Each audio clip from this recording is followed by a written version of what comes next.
200.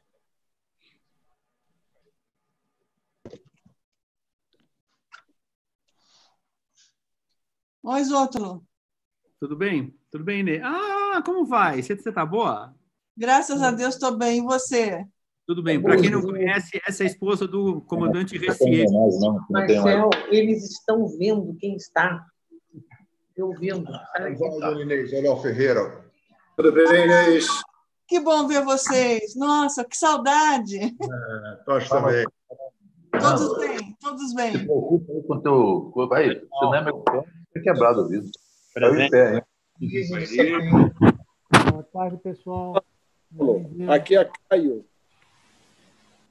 Boa tarde, Leal. Boa tarde, Eliseu. Boa tarde. Boa tarde a todos, boa tarde, Leal, boa tarde ao grupo Personalidades em Foco. É com muito prazer que estamos aqui, eu e Dona Tereza. Fala, Mário. O único que não pode dar boa tarde é o Raposo. Fala, Paulo. Muito bom ter a esposa do comandante Rechier, nosso grande encarregado na viagem de instrução. Bem-vinda. Uma honra estar com vocês. Muito obrigado. Para nós também, minha senhora. Prazer em vê-la. Obrigada. Vou começar em 1 minuto, tá? Deixa eu só terminar de colocar as pessoas para dentro aqui. Boa tarde, meus amigos. Muito boa tarde, Passo. Ele não aguentou. Ele não aguentou. Olha ele aí, Zótolo. Ele não aguentou. Boa tarde, Raposo. Boa tarde. Seja bem-vindo, Raposo. Boa tarde, Raposo. Como vai, Raposo? Boa tarde, meus amigos. Boa tarde a todos. Sejam bem-vindos a bordo. Boa tarde, boa tarde. Boa tarde, Almirante Marques. Boa tarde a todos aí. Aí, Borges, boa tarde. Boa tarde, chefe. Tudo bem? Como é que vai? Boa tarde, Almirante Léo Ferreira, Almirante Eliseu. Boa tarde a todos. Boa tarde, Borges. Almirante Borges, boa tarde. Boa tarde, Borges. Muito tempo. Augusto de Almeida, boa tarde. Borges, coração aí, Borges. Opa, quanto tempo? Um abraço. O Dante já está lá. Aposta. Não vai ver, não? Olha, o que eu tinha de cabelo a todos, é um prazer ver. Tem um negócio lá no chão, para com isso, eu te falando. Pô, é horrível o quarto dele. Cláudio. Dá um beijo aqui. Podemos começar? Saudações, Max. Saudações. Eu gostaria de pedir aos participantes que colocassem, que desligassem o microfone, por favor, tá? Deixar o microfone só com quem vai estar conduzindo o evento hoje. Queria agradecer a presença de todos, queria agradecer muito a atenção que a Marinha deu e a atenção que ela prestou a esse evento, a tripulação do Atlântico. Quem vai fazer hoje a transmissão vai ser o comandante Giovanni, mas o Personalidades em Foco se sente honrado de poder estar transmitindo, que me consta pela primeira vez, online e aberto para o público de maneira geral, o navio Capitânia da Esquadra. E eu gostaria antes, como saudação, como uma saudação à Marinha, dividir um vídeo com vocês.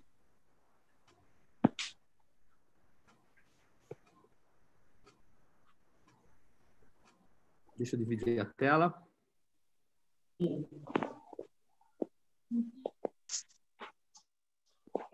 Você começou? Estou tentando ver se a gente consegue ver. Pode ficar deitado, amor. Pode ficar deitado.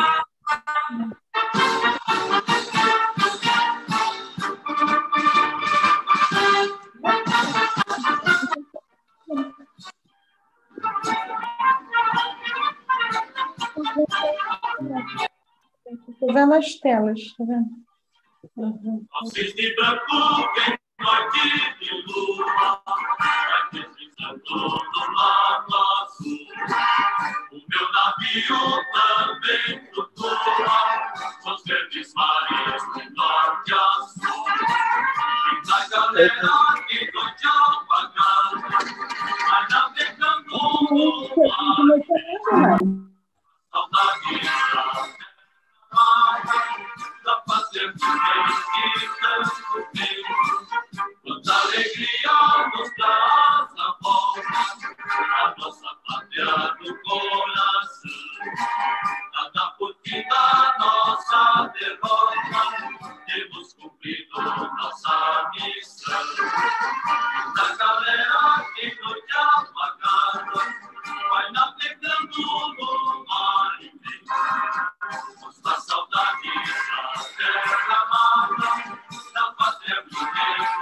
tanto bem.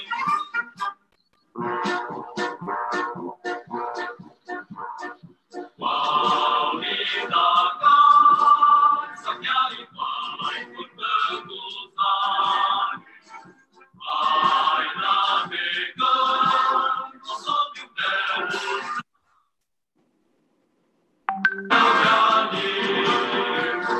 minha galera também vai cortando os mares, por três mares, os mares verdes do Brasil.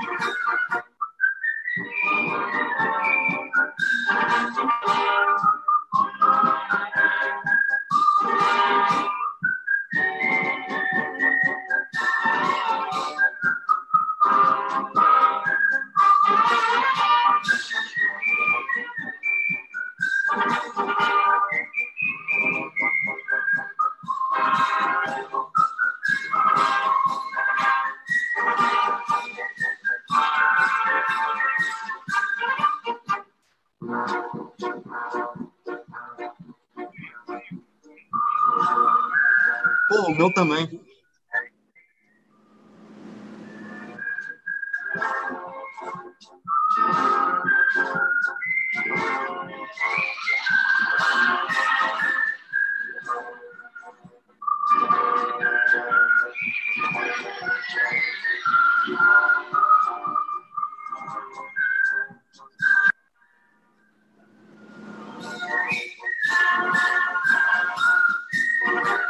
Quanta alegria nos traz a volta, a nossa pátria do coração.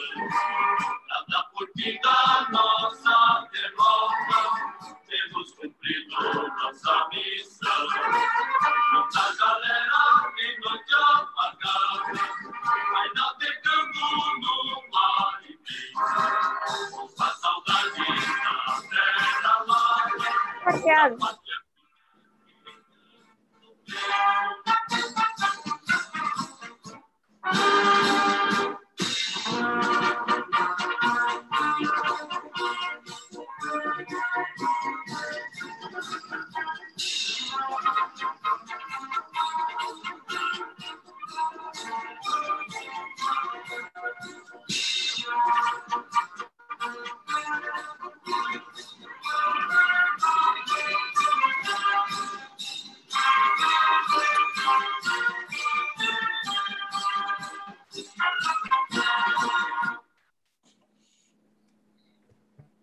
Pronto.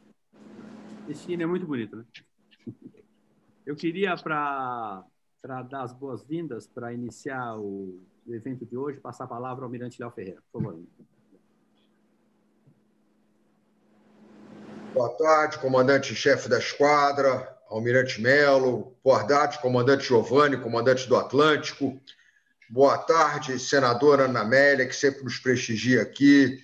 Boa tarde, senhores almirantes, em especial o almirante Liseu, que está no nosso grupo.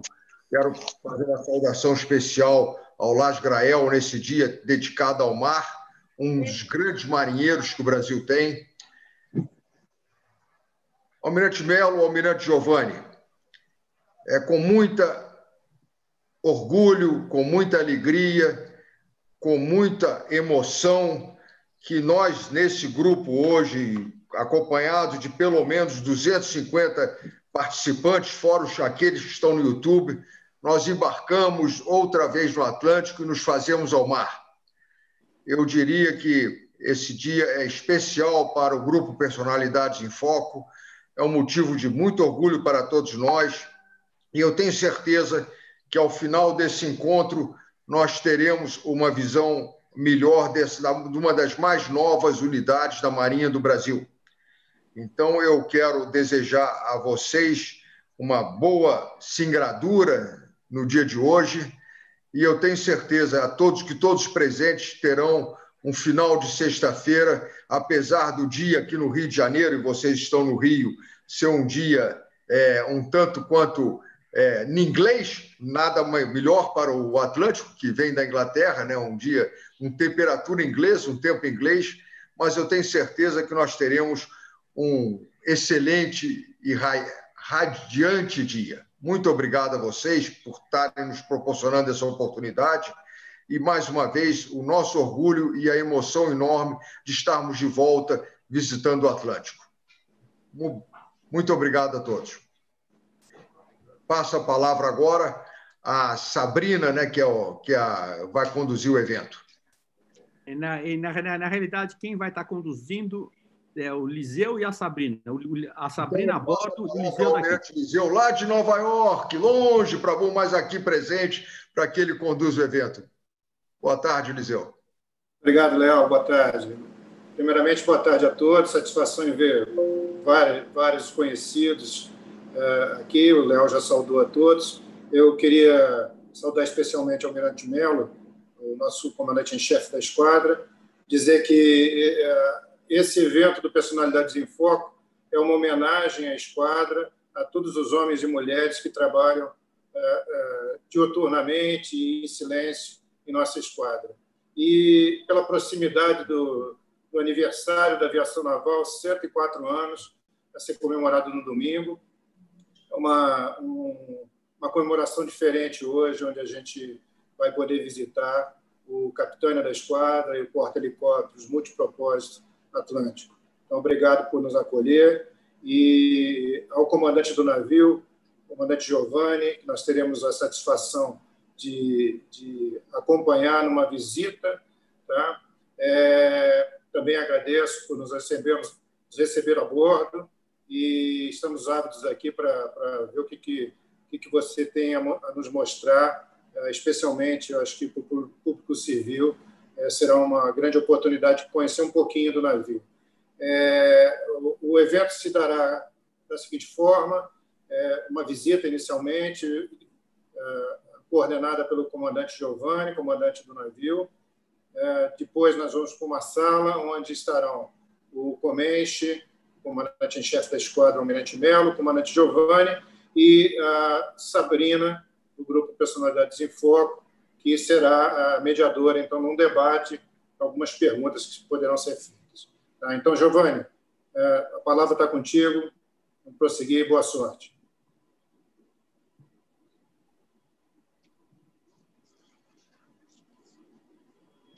Uma boa tarde a todos. Eu sou o capitão de mar e guerra Giovanni Correia, comandante do porta-helicópteros multipropósito Atlântico, navio Capitânia da Esquadra Brasileira.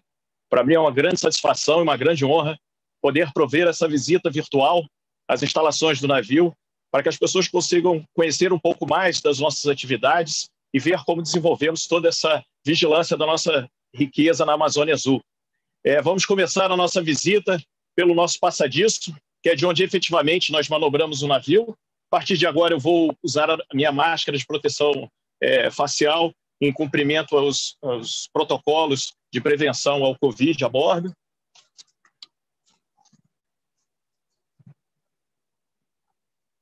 Aqui no passadiço nós temos aqui as facilidades de navegação, temos o radar, cartas eletrônicas, nós temos aqui o nosso timoneiro, que é responsável por atuar nos lemes por meio daquele timão ali. É um timão com atuação eletrohidráulica, e ele também faz o controle do regime de máquinas por meio desse telégrafo de manobras. Então, o timoneiro é quem realmente dá a direção do navio no mar. O nosso oficial de manobra, ele é responsável por toda a parte da segurança do navio quando viajando no mar, ele faz a navegação e ele controla todos os contatos que estão em nossa volta para que o navio faça uma navegação segura. Ele faz uma interação muito próxima e contínua com a nossa torre, que fica contígua ao passadiço. Aqui a nossa torre ela funciona como muito semelhante a uma torre de um aeroporto. Nós temos aqui um controlador de voo que controla todos os pousos e decolagens de aeronave aqui no nosso convés de voo, e o nosso oficial do ar, que é um oficial aviador fuzileiro naval, que controla toda a parte de segurança das operações aéreas. Lançar Guerreiro 3-2. Nós agora vamos ver o nosso convô. Ele é capaz de operar com até 7 aeronaves. Opera também com veículos aéreos não tripulados e com aeronaves turbohélice de pouso vertical, como o Osprey americano. Nós vemos aqui 2 aeronaves SH-16, que são as aeronaves anti-submarino, que estavam operando conosco até o dia de hoje. E vemos também as equipes no convoo que fazem toda a orientação e a escoltagem da aeronave. Estamos vendo agora a decolagem de um SH-16. A decolagem dele é vertical e depois ele faz a saída lateral.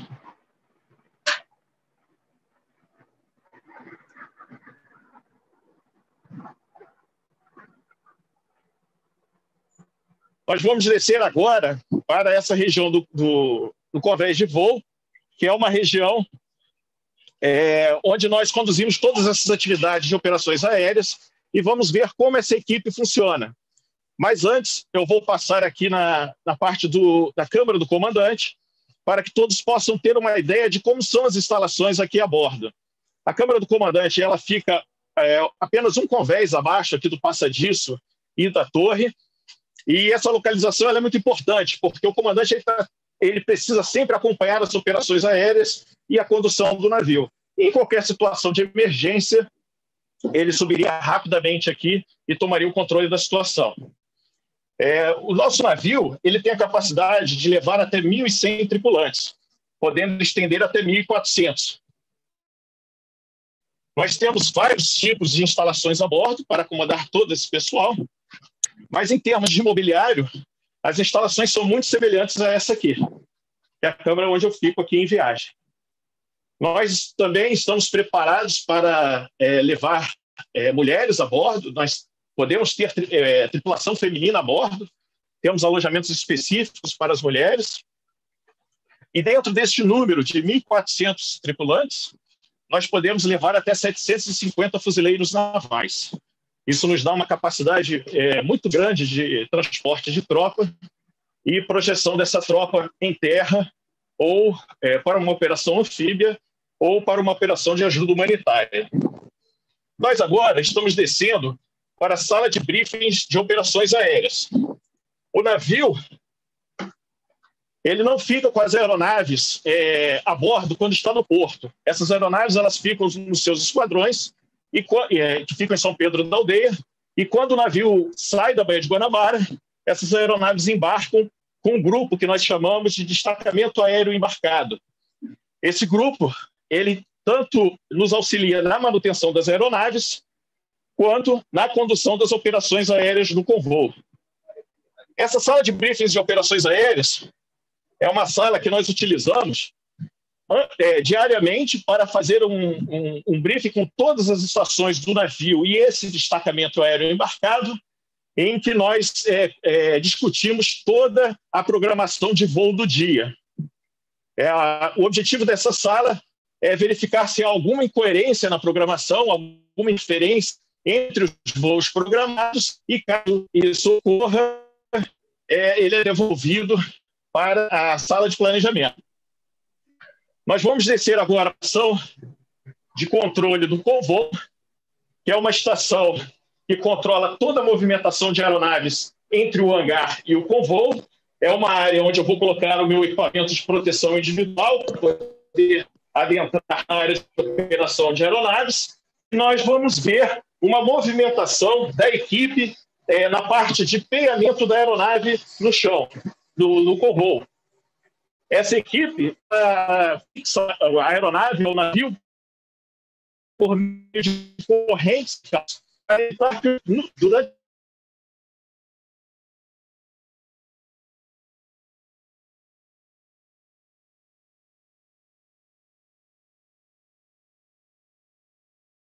Congelou a imagem. Acho que vai ter que repetir. Congelou a imagem. Não, isso vai acontecer algumas vezes quando ele muda de modem. Mas logo... Sim. É que eu sou...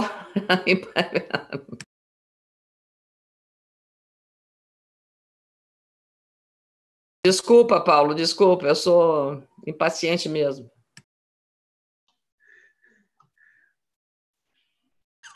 Gaúcho é sempre impaciente. Ministro, boa tarde.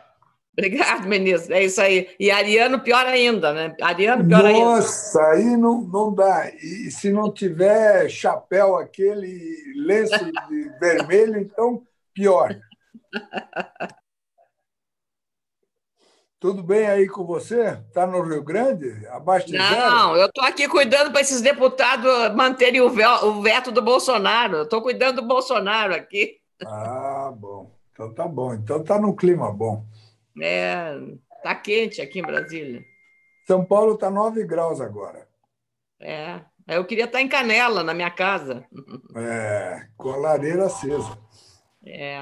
Agora eu queria saber, tem o Cláudio Baile que está no grupo, ele levantou uma taça com um vinho que parece... Eu queria saber que vinho é. Cláudio Baile? Não deve ser gaúcho o vinho. Deve ser nacional, não sei onde ele está, mas se ele está no Brasil ou está fora.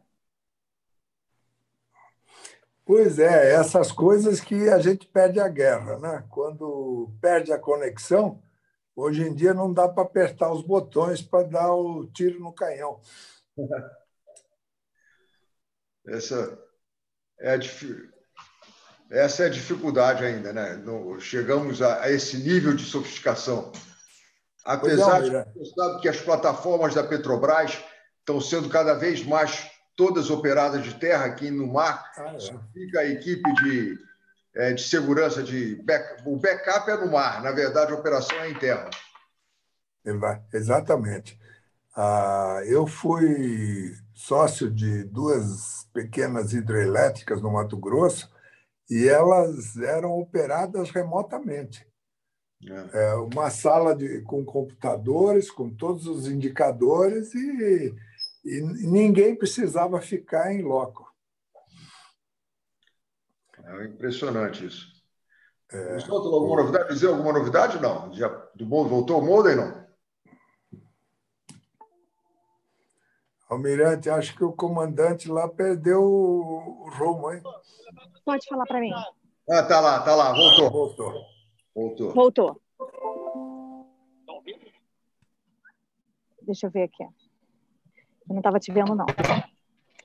Estamos ouvindo sim, Sabrina. Agora sim, perfeito. Então, o nosso convés de voo, ele possui aqui 2 elevadores centrais que permitem os fuzileiros navais subirem até o convoo e decolarem pelas aeronaves, como também permitem a movimentação de aeronaves entre o hangar e o convoo. O nosso hangar, ele possui 3 seções. A primeira seção, essa seção que está aparecendo agora, é a seção de manutenção de aeronaves. E mais 2 seções aqui a ré. No nosso hangar, nós podemos acomodar até 12 aeronaves. Então, além das 7 aeronaves que nós temos no nosso convoo, nós temos mais 12 aeronaves que podemos levar aqui no nosso hangar. O hangar, ele pode ser configurado também para uma operação de ajuda humanitária, em que eu posso levar em torno de 150 toneladas de material, e pode também ser configurado com camas de campanha, fazer com que eu tenha posições de regionais de uma área de desastre natural, ou levar mais tropas de fuzileiros navais. É legal que os fuzileiros navais se equipam, os 750 fuzileiros navais que nós podemos carregar a bordo, que eles se equipam para poderem ser lançados, serem projetados ou por helicópteros ou por 4 embarcações de desembarque. O navio possui 4 embarcações de desembarque com a capacidade de 35 militares em cada embarcação, e elas podem ser lançadas e recolhidas com o navio em movimento.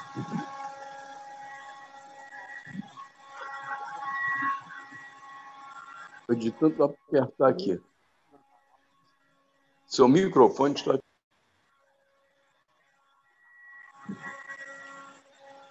Os acessos a embarcações de desembarque são feitos pelos laterais do convô.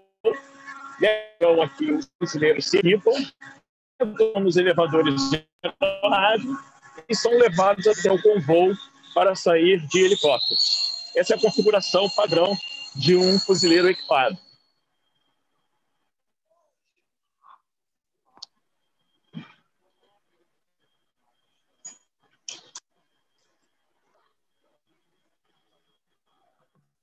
característica do Porta-Cópteros Atlântico também é a sua autonomia no mar. Ele é um navio que possui uma grande capacidade de armazenamento de óleo, combustível e gêneros. Nós podemos permanecer numa área de operação por mais de 60 dias e conseguimos prover todo o suporte às aeronaves, seja combustível, manutenção ou partida das aeronaves.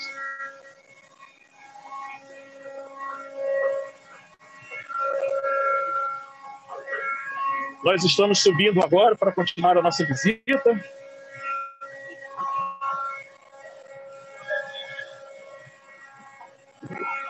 Mais ao alto, ali no mastro principal, vai surgir o nosso radar 997, que é o nosso principal sensor do navio. Ele tem um alcance de cerca de 200 quilômetros, 150 milhas em torno do navio. Pode acompanhar simultaneamente 900 contatos e permite uma extensa vigilância de área marítima em torno do navio. Nós agora vamos nos deslocar para o nosso complexo de operações, de onde nós vamos ver como essas informações desse radar são processadas a bordo. Vamos entrar aqui novamente pela CR.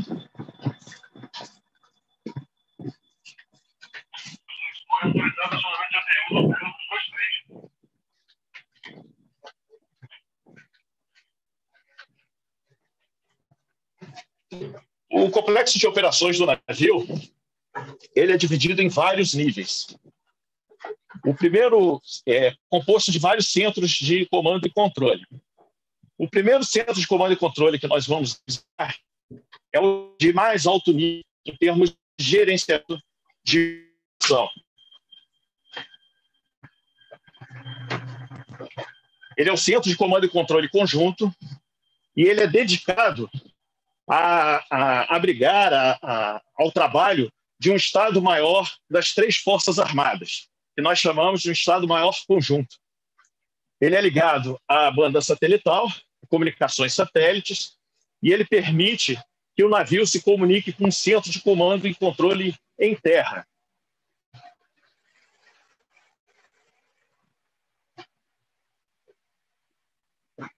Vamos entrar nele agora. Eu vou te explicar um pouco mais como ele funciona.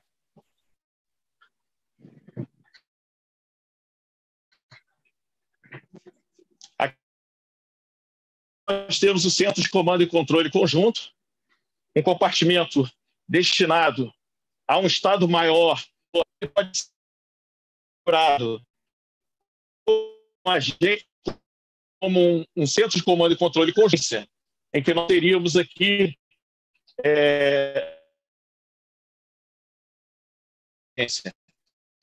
nós temos aqui vários sistemas que podemos configurar de forma muito versátil e flexível de acordo com a missão. No caso também de uma missão, nós podemos ter aqui também um Estado-Maior multinacional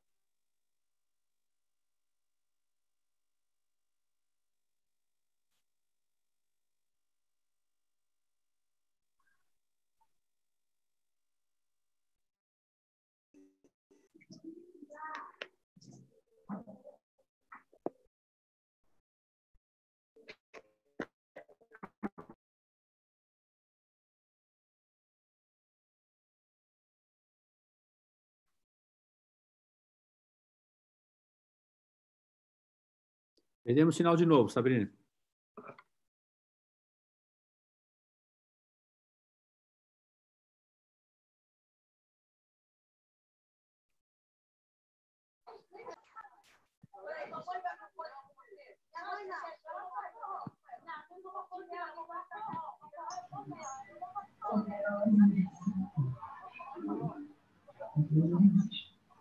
Perdão, da Sabrina e do Liseu. Está aí? O Liseu está aí? Não, o Liseu saiu. Eu estou aqui. Oi. Voltou. Olha, pessoal, é só para vocês saberem, tudo isso é esperado, tá? A gente sabia que ia ter vários cortes na transmissão. O navio de guerra não é feito para fazer transmissão ao vivo. Uma novidade. Belo, Você aí, como é o nome? É gaiola de quê que impede, que dificulta essa gaiola de... Faraday. Gaiola de Faraday. Tá bom, a tal da gaiola de Faraday. Uma série de roteadores. Nós estamos aqui na sala de operações. Um roteador para o outro, ele corta. Ele está resetando. Vamos ver se volta. Voltou. Giovanni voltou agora. Vamos ver.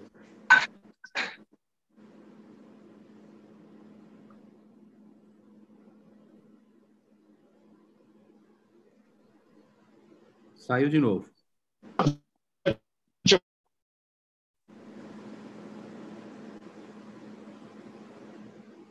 Está ouvindo, Giovanni? De operações de combate.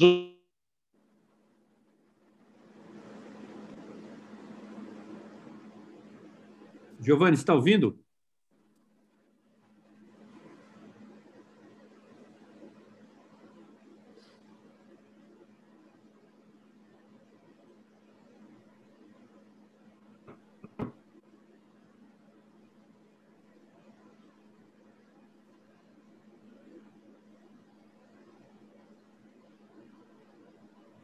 Melo, dá para desligar a gaiola de Faraday?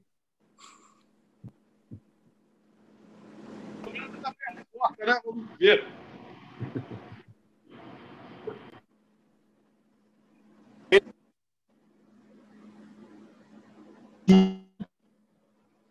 O controle uma área marítima em torno do navio. Nós temos ligados a esse sistema um sistema de ação de navios, sistema de identificação de aeronaves comerciais. Então, ele permite que a gente tenha toda uma compilação de todos esses 900 contatos capazes de nos fornecer. Giovanni, você está sem imagem. Por vários ambientes, ambiente de superfície, ambiente...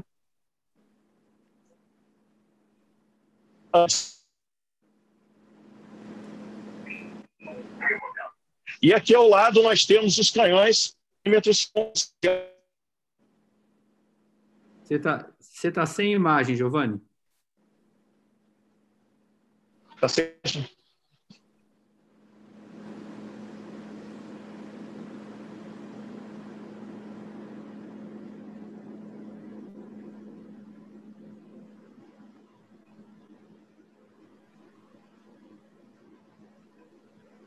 Esse aqui é o nosso centro de operações da Força Embarcada. Você está sem imagem, Giovanni. Você está me ouvindo?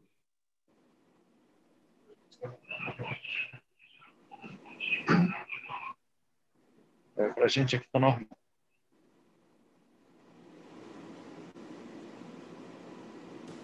Sabrina, atenta do seu celular.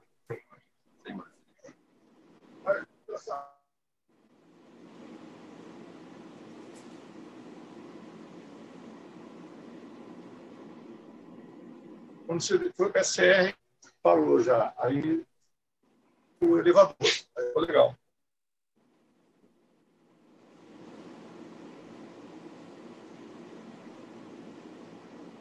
A gente congelava no limão. Mas quando a Sabrina vem lá.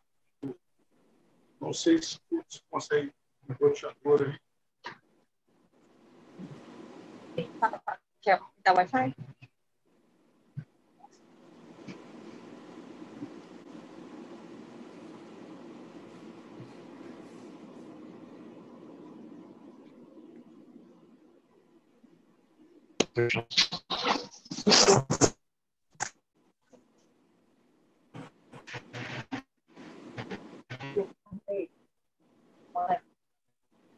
Eu queria dizer a todos que essa dificuldade ela é uma dificuldade esperada, mas ela estava saltando a imagem porque foram instalados vários modems internamente do navio para a gente poder correr um caminho até o centro de operações, que é esse que ele estava tentando mostrar. São 3 centros de operações para poder fazer. Mas o sinal, às vezes, ele pega essas peças aí, né, na gente, mas ele vai retomar daqui a pouco, a gente vai continuar vendo.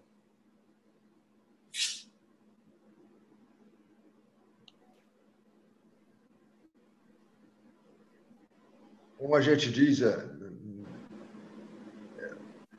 fosse simples, não seria no mar, seria no ar ou em terra, né? Para ser no mar tem que ser sempre complicado. É o desafio de ser marinheiro.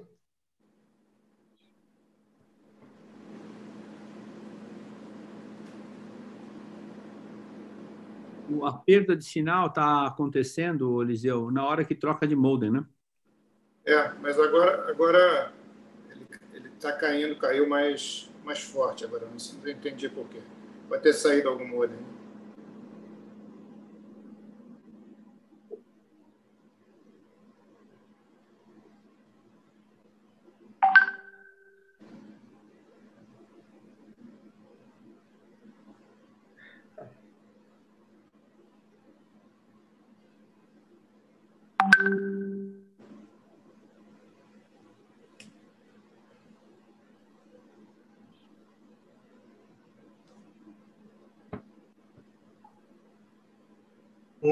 Nós temos um velejador aí que funciona bem, mesmo no mau tempo. Comandante Lars. Estamos aí, de prontidão. Lars, você já embarcou em algum navio da Marinha? Para alguma viagem? Para viagem, não. E, na verdade, eu sonho em fazer a regata de Recife a Fernando de Noronha a bordo do navio veleiro Cisne Branco, mas falta coincidir essa oportunidade.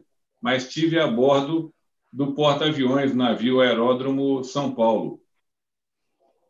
Mas em operações, não? Não foi em operações, não. Eu estive no Minas Gerais, em 1982, do Rio a Angra, e tive uma experiência muito interessante no porta-aviões americano George Washington. E me impressionou a potência de fogo que eles têm nesse porta-aviões. Eu fiquei imaginando se nós, na Marinha inteira, temos essa potência de fogo, com supersônicos, e o hangar do deck inferior era uma coisa assim monumental.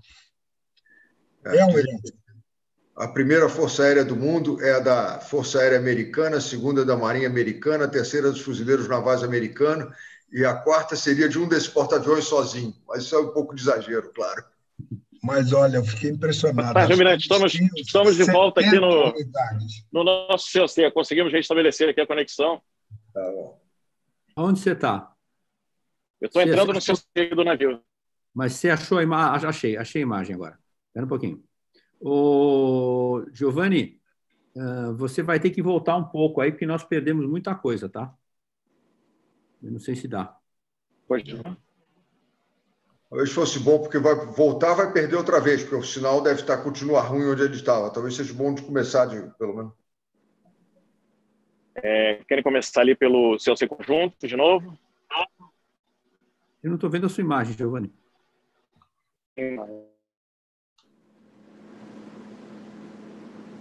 Não sem imagem, Giovanni. Você está no iPhone da Sabrina.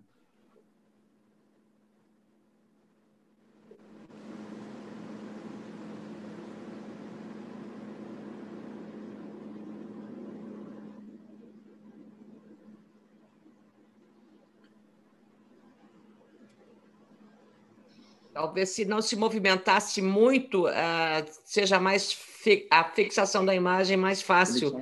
A movimentação dele, quando caminha, vai perdendo as ondas de acesso à conexão. Então, se ele parar e só direcionar um pouco a câmera do celular, do iPhone, talvez seja mais fácil. Estão conseguindo ver a imagem? Não. Sem imagem, Giovanni. Vê ali a configuração, está sem imagem no celular.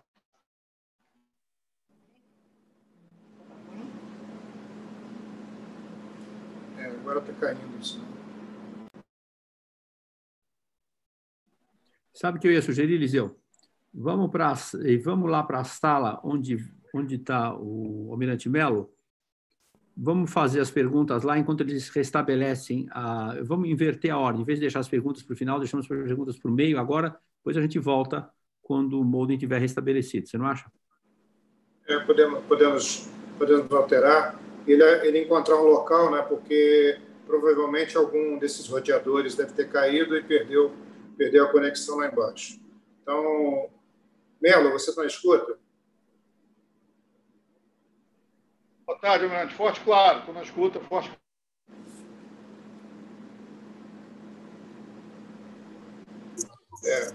Talvez a gente possa... Sabrina, você está ouvindo também, né? Vamos deixar a Sabrina, que ela está acompanhando o Giovanni. E nós temos algumas perguntas, a gente pode começar a fazer perguntas e depois a Sabrina entra e continua. Não sei se ela chegou aí agora. Melo. Sabrina chegou agora aqui também. A gente acha boa essa ideia, então, na verdade... Tá. Então, a gente podia começar perguntando... Sabrina, você pode assumir daí? Posso sim. Acho que foi ótima ideia. Enquanto eles restabelecem a conexão. Deixa eu botar só no mudo. Eu acho que são os dois abertos. Esse aqui. Pronto. Muito boa tarde a todos. É um prazer enorme estar fazendo essa live diretamente do Atlântico. Como uma civil, eu fico muito emocionada e creio que muitos outros civis como eu e brasileiros como eu estão emocionados, porque esse é um navio estratégico do Brasil. Para nós, é um imenso orgulho ter um navio multipropósito, sobretudo porque ele tem o papel de dissuasão que lhe convém e lhe é visível, mas também ele é um navio que tem um forte apelo humanitário, né, e totalmente voltável ou adaptável para vários tipos de outras missões. O comandante Giovanni, já vejo aqui, já reconectou. O que o senhor acha, Almirante? Agora conseguiu o dele, é bom. Então, ótimo. Almirante Melo disse para o comandante Giovanni continuar, e a gente fica aqui a postos para a hora exata do debate e dar início às várias boas perguntas que surgirão. Meus agradecimentos em nome de todos os almirantes aqui presentes, a todo o público. Muito obrigado pela paciência, porque é um desafio fazer isso no mar, mas eu tenho certeza que a gente vai concluir com sucesso essa. Obrigada pela oportunidade, Tótolo. Comandante Giovanni.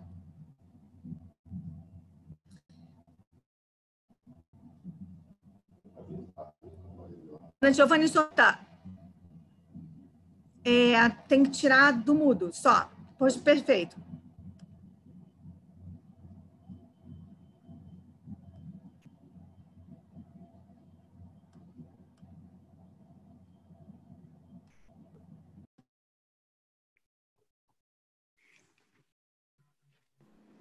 Giovanni, o som está desativado. Ativa o som.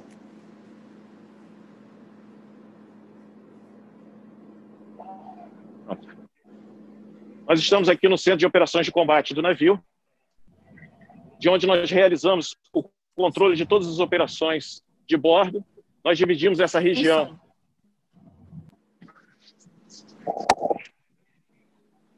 Está com som? Está com som, mas sumiu a imagem. Está com som, mas sem imagem. Né? Não, a imagem está congelada. Né? A gente pode, então, dar sequência aqui, tentando iniciar parte dessas conversas que já foram iniciadas antes, né? A gente tem aqui uma lista de pessoas que já desejam fazer algumas perguntas. Quem sabe, então, Almirante Melo, o senhor gostaria de começar? Quer comentar alguma coisa sobre o Atlântico antes da gente iniciar com a primeira pergunta? Eu tenho voz, eu tenho imagem. Perfeito. Para não me estender aqui, já fiz a saudação inicial aqui, quando iniciamos aqui a transmissão. Só mais uma vez agradecer a presença de todos, né? Desculpar aqui pela dificuldade, mas eu queria ressaltar também que todo esse sistema de comunicação que foi montado, ele foi montado de forma paralela ao sistema que o navio normalmente tem. Esse sistema ele é um sistema seguro, é um sistema que a gente mantém segregado por questão de segurança das comunicações. Então, a gente não poderia fazer a transmissão utilizando o sistema de transmissão de comunicações satelitais que o navio dispõe, né, dentro da estrutura de comunicações satelitais do Ministério da Defesa. Então, por isso, nós estamos usando todo um outro canal paralelo.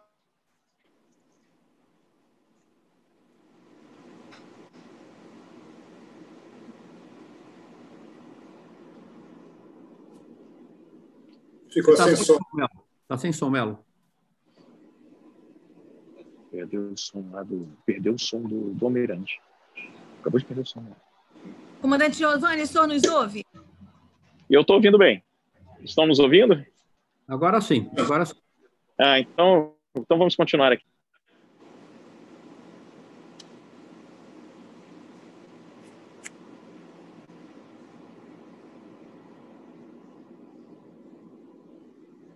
Você está sem som. O iPhone...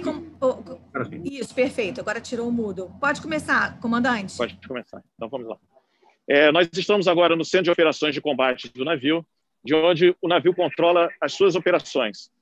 Nós temos aqui um sistema de combate, que é um sistema de informações que congrega todas as informações dos nossos sensores, faz um filtro dessas informações e nos dão um apoio à decisão. Nós dividimos esse ambiente em superfície, você quer comentar um pouco aéreo... sobre essa que a gente vê agora?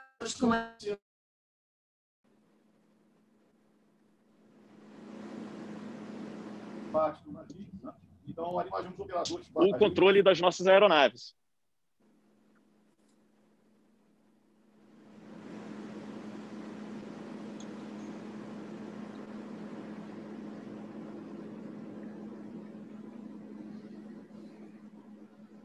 O som e a imagem estão boas, Giovanni. Estão boas? Então eu vou continuar.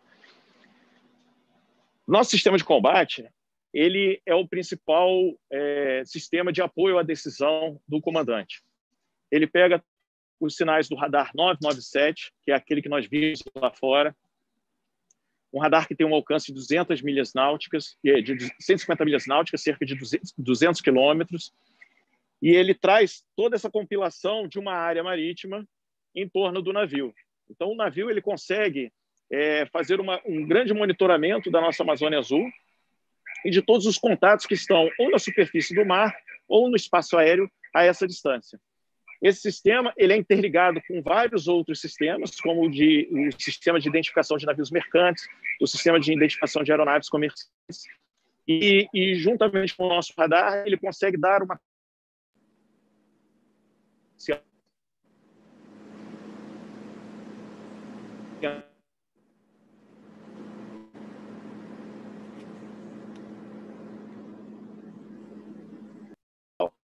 Saiu o som. É um jato, ele me disse que é um jato. Então, ele nos permite uma velocidade.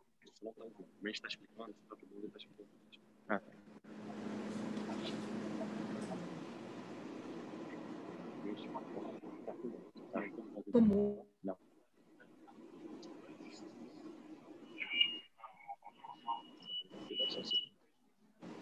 Continue. Pode continuar, Almirante. Isso, pode continuar. Então, como eu estava falando,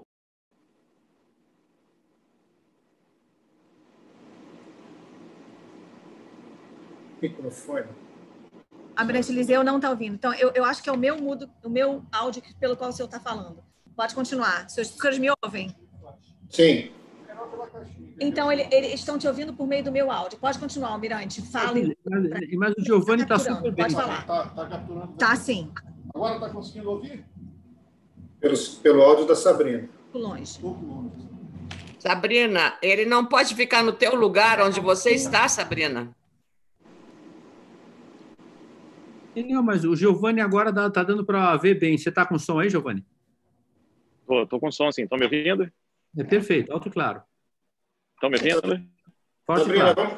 vamos deixar o jogo. Então, Sabrina, Giovanni, então, tá bom. Vamos lá. Esse aqui é o Centro de Operações de Combate. O navio seu capitão da Esquadra Brasileira. toda vez que o navio se faz ao mar com outro grupo, com outros navios, com um grupo de navios, que nós chamamos de grupo-tarefa, um almirante mais antigo deste grupo-tarefa embarca com seu Estado-Maior aqui a bordo do navio para controlar a operação como um todo. Esse Estado-Maior, ele trabalha aqui nesse compartimento que fica ao lado do Centro de Operações de Combate do navio. Hoje nós temos, por exemplo, o comandante em chefe da esquadra embarcado a bordo com seu Estado-Maior nesta operação que nós estamos retornando. Giovanni, deixa eu fazer uma pergunta. Giovanni, você tá me ouvindo? Estou ouvindo, sim, senhor. Deixa eu fazer uma pergunta. Lá no compartimento anterior, onde tinha aqueles várias telas, tudo isso, ali é o Centro de Operações de Combate? Ali é o Centro de Operações de Combate do navio. Do navio. Nós temos uma cadeira. Nós temos três. Tinha uma cadeira mais três níveis aqui. Isso. Aquela ali, normalmente, quando bate, o comandante imediato fica em locais diferentes, para que um possa substituir o outro se acontecer algum incidente. Então, eu fico no passa-disso, controlando as operações aéreas, o passa-disso e qualquer situação de emergência do passa-disso. E o imediato, ele guarnece aqui no Centro de Operações de Combate e ele fica controlando toda a parte operativa do navio. Então, quer dizer que numa situação de combate, você nunca deixa o passa-disso? Dependendo do tipo de ameaça, eu desço do passa-disso e o imediato sobe. Estamos em posições diferentes. Por exemplo, se eu estiver numa situação em que eu estou transitando numa área com ameaça submarina ou ameaça antiaérea e tocar um poste de combate, eu desço aqui para o COC. Se eu estiver fazendo um trânsito normal e não tiver tiver um incêndio a bordo, por exemplo, eu vou para o passa-disso e imediato guarnece o Centro de Operações de Combate e vai conduzindo as operações dos exercícios aqui por baixo. Então, depende muito da situação que a gente tiver. E quando, por exemplo, você está operando com a esquadra, todos os comandos do que os outros navios da esquadra têm que fazer saem daí? Saem daqui, saem desse compartimento onde eu estou. Tá. Que é o Centro de Operações nós teremos esses três níveis, né? O Centro de Operações da Força Conjunta, que é aquele que nós visitamos primeiro, e que permite que o navio una o que nós chamamos do nível tático com o nível operacional. Então, ele se comunica com o Centro de Comando e Controle em terra, informações de alto nível, digamos assim, e essas informações nos permitem atualizar a nossa... Se estiver numa área de patrulha, patrulhando a costa, o litoral brasileiro, nós estamos ligados ao Sistran, né, que é o sistema de informações do tráfego marítimo do Centro Integrado de Segurança Marítima da Marinha, e nós temos toda a movimentação de navios mercantes na região onde nós estamos operando. Com isso, nós podemos selecionar melhor as áreas de patrulha para que nós atinjamos o nosso objetivo principal. Então, são sistemas que nós...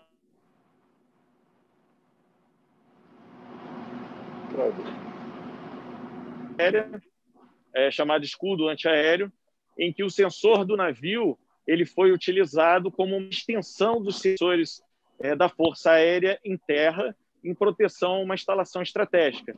Então, nós ficamos ali próximos à Angra dos Reis e nós detectávamos aeronaves antes dos radares de terra da FAB e passávamos essas informações para ele. Então, é como se fosse uma extensão desses radares. E isso a gente pode pensar também em termos cisgaais, quando nós evoluirmos um pouco com essa monitoração costeira, o navio ótimo, obrigado. Do nosso litoral. Tá bom? Obrigado. Agora nós vamos visitar, por último, aqui o nosso complexo médico, que ele é voltado ao combatente. Ele possui uma estrutura formada para estabilização do paciente até ou a sua recuperação ou uma necessidade de evacuação por aeronave para um hospital. Então, ele é voltado para a tripulação e para a tropa embarcada. Esse é o objetivo principal do nosso complexo médico.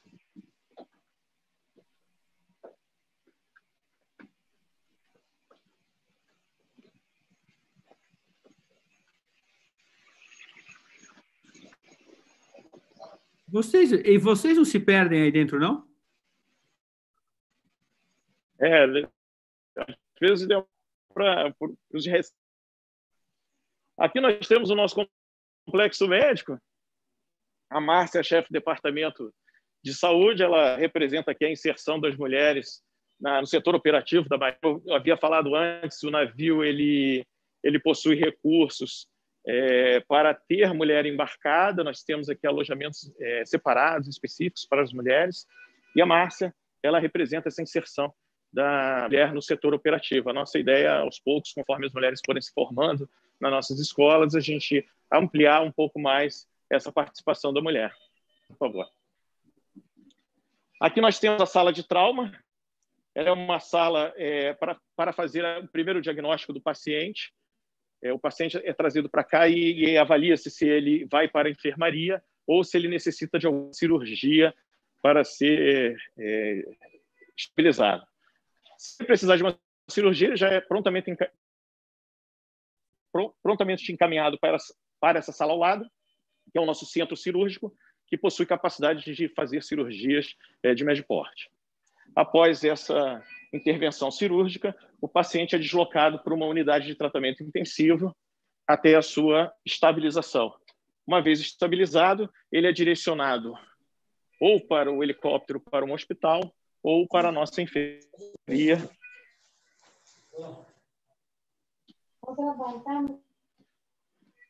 E aqui ele recebe o acompanhamento de médicos e enfermeiros.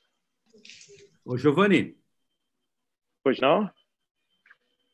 Dá para colocar o modem na enfermaria também, para intervenção cirúrgica, não?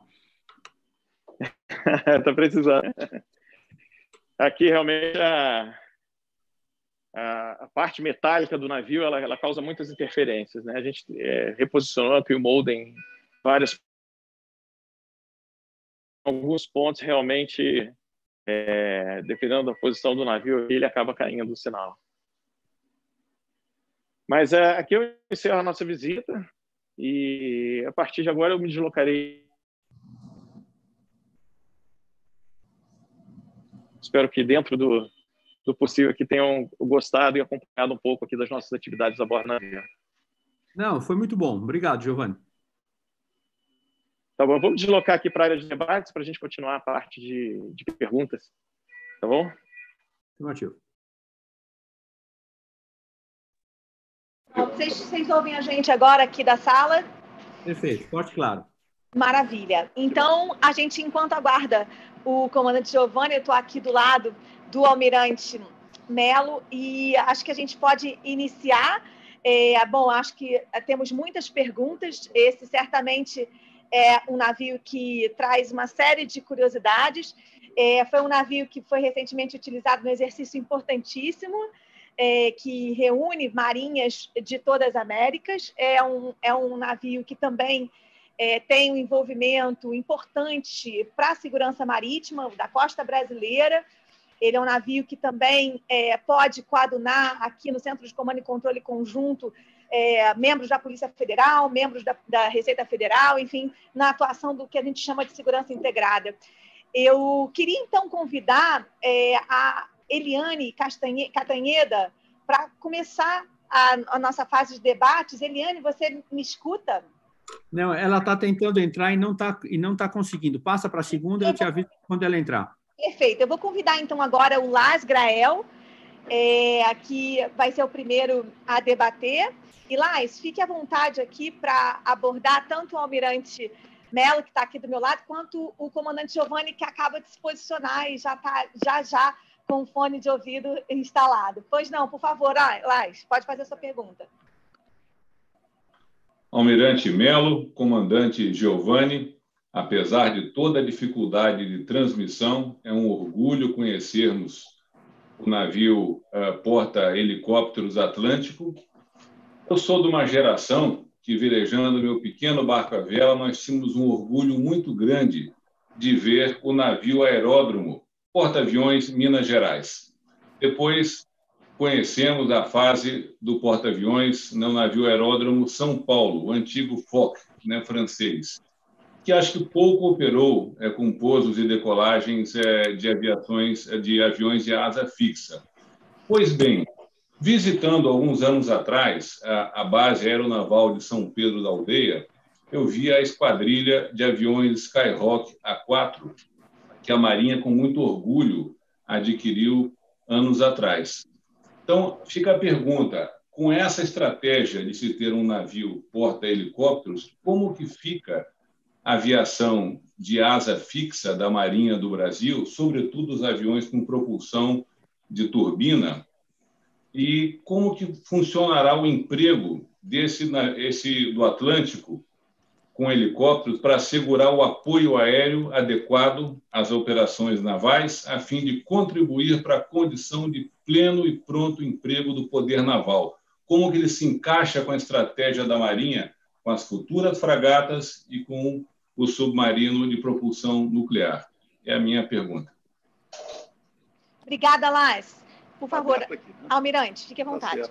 Lars, uma boa tarde aí, excelente oportunidade que você nos permite com essa pergunta, porque, de fato, nós estamos hoje com porta-helicópteros e mantendo até 6 aeronaves, estão no processo de modernização, já estamos com algumas em São Pedro, 2 ainda na Embraer, vamos ter um total de 6 aeronaves, a F1, como nós chamamos os nossos A4 Skyhawk, né?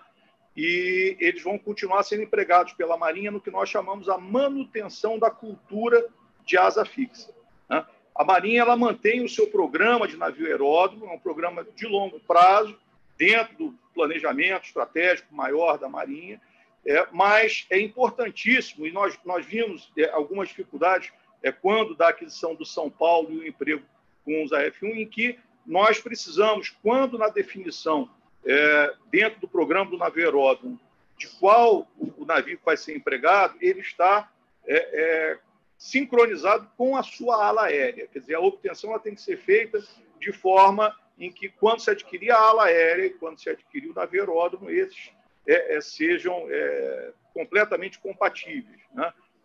Então, isso é uma coisa de longo prazo, é um projeto que a Marinha ainda mantém, mas a cultura da asa fixa embarcada, ela é algo importantíssimo de se manter, porque uma vez perdida, para se retomar, seria um programa muito mais difícil do que simplesmente a gente via mantendo aquilo que nós temos, né? O porta-helicópteros, ele permite o emprego, né, a partir da sua plataforma, como aeronaves orgânicas, dos helicópteros que a Marinha opera, permite também aeronaves remotamente pilotadas, né, que é um outro patamar que a Marinha também está adquirindo suas aeronaves remotamente pilotadas, que em pouco tempo nós já estaremos com as aeronaves, os Scan Eagle, que são aeronaves de asa fixa, podem ser empregados, inclusive, a partir de outros navios menores, navios escolta, por exemplo, navios patrulha, né? Mas já é também uma outra dimensão do emprego dos vetores aéreos a partir do mar. E esta plataforma aqui, ainda quando na Marinha Real Inglesa, ela operou com as aeronaves eles chamam também de rotor basculante, ou tilt rotor, né, o Osprey da Marinha Americana, foi empregado também aqui. Ele não poderia ser empregado de forma orgânica, né? Por exemplo, ele não pode ser angarado aqui, pelo tamanho dos elevadores, enfim, mas poderia ser empregado numa operação multinacional, por exemplo. Então, essa é a capacidade que o porta-helicópteros tem. Como é que nós fazemos essa integração hoje? De manter as nossas aeronaves operando de São Pedro e o porta-helicópteros. Toda a parte de interceptação aérea, toda a parte de esclarecimento aéreo, empregando as aeronaves, nós mantemos a partir do porta-helicópteros multipropósito Atlântico. O radar que foi apresentado ali pelo Giovanni, ele é um radar com capacidade tridimensional, então ele define a altitude, mesmo que ela não esteja sendo informada no IFF, por exemplo, ele define a altitude de uma aeronave que está se aproximando, de modo que ela pode ser interceptada, né? Então, nós mantemos esses adestramentos, o porta-helicópteros se faz ao mar, essas aeronaves se encontram com ele, e, a partir daí, nós fazemos várias operações para manter esta cultura. Uma outra questão muito importante é toda essa atividade que nós vemos no convés de voo, né? Um convés de voo deste tamanho, o tipo de atividade, as preocupações com segurança e tudo, elas são num nível muito mais complexo do que, por exemplo, de um convés de voo de uma escolta que é capaz de operar apenas uma aeronave. Então, essa capacidade que a gente tinha na EL Minas Gerais, mantivemos no São Paulo, ela foi passada também para o Atlântico quase que de forma contínua, né? Porque a interrupção foi muito pequena entre o São Paulo e o recebimento do Atlântico. Então, muita gente veio do São Paulo para integrar o grupo de recebimento do Atlântico, e hoje esse bailado, né, que a gente vê às vezes também, de toda aquela sequência sincronizada, o pessoal trabalhando ali, isso a gente consegue manter aqui no porta-helicópteros multipropósito Atlântico. Então, tudo visa manter essa cultura para quando a Marinha definir o próximo navio aeródromo, a sua ala aérea, qual a melhor mix ali dessa ala aérea, empregando aeronaves de asa fixa, aeronaves remotamente pilotadas. Né? O futuro está dando uma grande expansão para o emprego das aeronaves remotamente pilotadas. Então, tudo isso vai ser concebido dentro dessa ala aérea do futuro navio aeródromo, e a cultura está sendo mantida hoje pelo Atlântico e pelo Esquadrão VF-1, empregando os nossos Skyhawk. Obrigada, Almirante Mello, comandante em chefe da esquadra. Eu queria, então, convidar o comandante Giovanni, gostaria de falar alguma coisa ainda sobre a pergunta do Lars, ou a gente pode passar para Cantanhede? Posso passar? Eliane, você já nos ouve? Já ouço bem. Muito obrigada pela sua prestigiosa audiência. Por favor, fique à vontade. Boa tarde a todos, quase boa noite. Parabéns pela apresentação, parabéns pela iniciativa. É um prazer estar aqui com vocês. A minha pergunta é uma pergunta mais genérica. Eu queria saber até que ponto a nossa Marinha, a Marinha do Brasil, está preparada para a ampliação das águas territoriais brasileiras e qual é a capacidade da nossa Marinha diante das marinhas dos nossos países aqui na América Latina. Um panorama da nossa Marinha aqui na nossa região, por favor. Muito obrigada, Eliane. Por favor, Almirante. Boa tarde, Eliane. Nós vamos ter que programar uma outra transmissão aí para a gente responder a sua pergunta, porque ela realmente abrange vários aspectos, né? Eu vou tentar, de forma sucinta, aqui comentar. Primeiro, em termos do nosso preparo, né? Dentro daquilo que nos é disponível pelo orçamento da União, pela nossa capacidade material, a gente mantém o máximo de prontidão possível. A gente mantém os nossos meios preparados, adestrados, né? Acabamos de chegar agora aqui com o Atlântico do Mar, fazendo uma vistoria de segurança de aviação, que é uma atividade rotineira que a gente faz para manter a verificação da segurança das operações aéreas a bordo, né? Agora, esse preparo ele envolve muito além dos meios, das plataformas que se fazem ao mar ou que decolam dos nossos navios, sistemas, né, de gerenciamento importantes, né? Então, uma necessidade que a Marinha já tem apresentado e tem trabalhado, né, no convencimento da sociedade para essa importância é a capacidade de nós gerenciarmos a Amazônia Azul, como nós chamamos as nossas águas jurisdicionais, né? Então, essas águas, como você mesmo mencionou, elas atingem hoje o que seria 5,7 milhões de quilômetros quadrados, né, que é mais do que metade da extensão territorial brasileira, né, e tem que ser monitoradas, né, e nós temos que exercer a nossa ação de presença nessas águas, né? Então, isso envolve um sistema de gerenciamento que exige outros tipos de vetores, exige monitoramento, capacidade satelital, comunicações rápidas, para que não se pode estar presente o tempo todo em todos os lugares, a gente tem que ter condição de monitorar esses lugares e nos fazermos presentes onde for necessário, né? Então, esse monitoramento, da extensão que nós estamos falando, ele envolve um sistema muito complexo e muito mais amplo do que hoje nós dispomos. Agora, dentro daquilo que nós podemos fazer e dentro das nossas capacidades, a Marinha mantém essa prontidão e mantém sempre os seus meios nas melhores condições de aprestamento, tanto de condição material quanto do adestramento das suas tripulações, né? Então, isso é uma questão importante.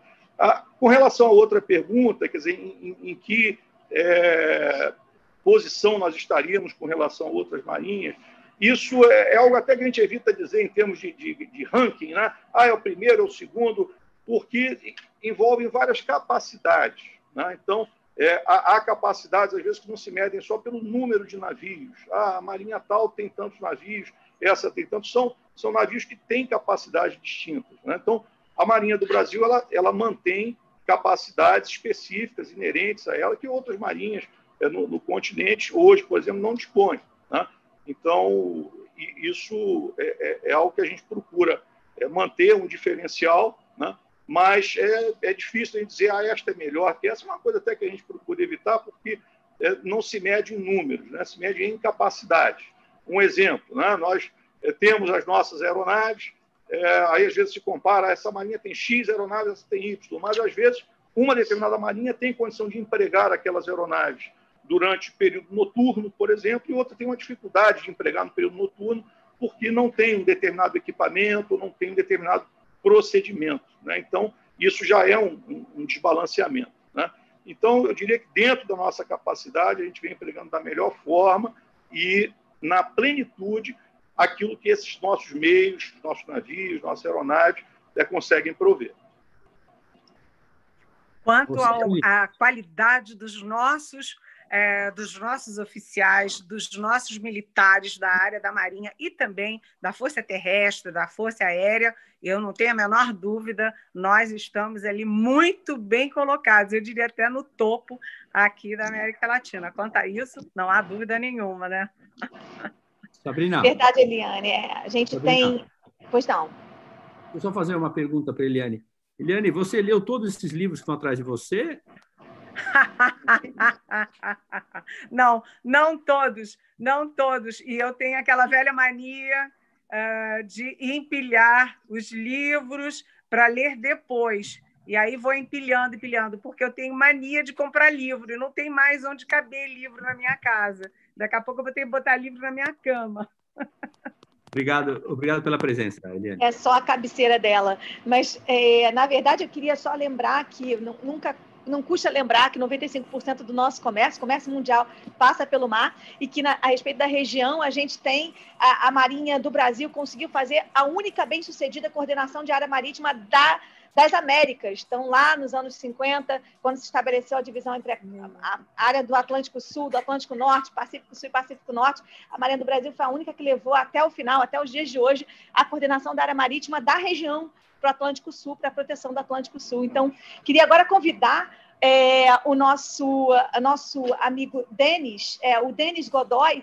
Ele é um jovem de 16 anos e, como muitos jovens, inspirado pelos senhores aqui presentes, por essa tripulação, ele gostaria de ser um marinheiro do futuro. E ele queria apresentar aqui uma pergunta. Por favor, Denis Godoy, você me escuta? Ele é do Lar do Caminho, uma ação beneficente de São Paulo que atua justamente com princípios de educação e ética com jovens com algum tipo de vulnerabilidade social. Por favor, Denis. Você me escuta? Boa tarde. Boa noite. Vocês estão escutando bem? Sim. Bem-vindos, todos os jovens. Boa tarde.